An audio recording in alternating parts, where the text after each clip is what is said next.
Let me start by saying this: failure sucks. But you know what's worse? Staying down after you've fallen. Today, I want to share a personal story about how I got back on track after failing, and why resilience is one of the most important traits you can build in your life. A few months ago, I hit a low point. I set some big goals for myself: fitness goals, career goals, personal growth, and I missed all of them. It felt like I'd let myself down. You ever feel like that?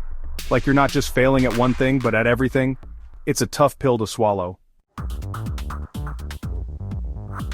But here's the thing. Failure isn't the opposite of success. It's part of it.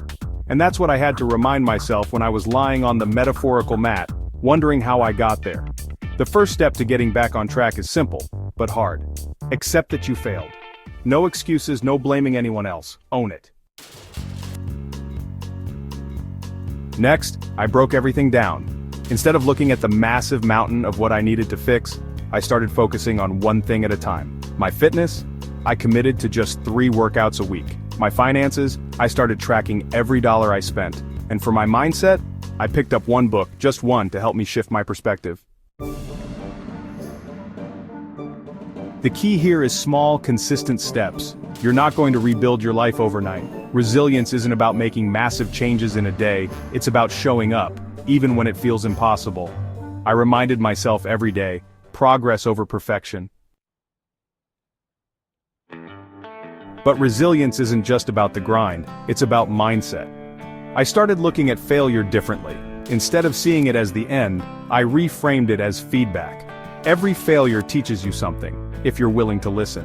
What did I learn? That I needed better discipline, clearer priorities, and more patience with myself. And you know what? Those small changes started adding up. I started feeling stronger, more focused, and more in control. It wasn't some big epiphany, it was a series of tiny wins that built up over time.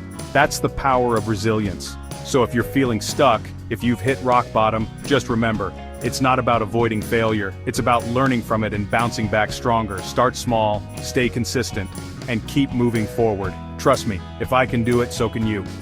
Let me know in the comments. What's one thing you're working on bouncing back from? Let's talk about it. And as always, if you found this helpful, hit that like button and subscribe for more. Until next time, stay resilient.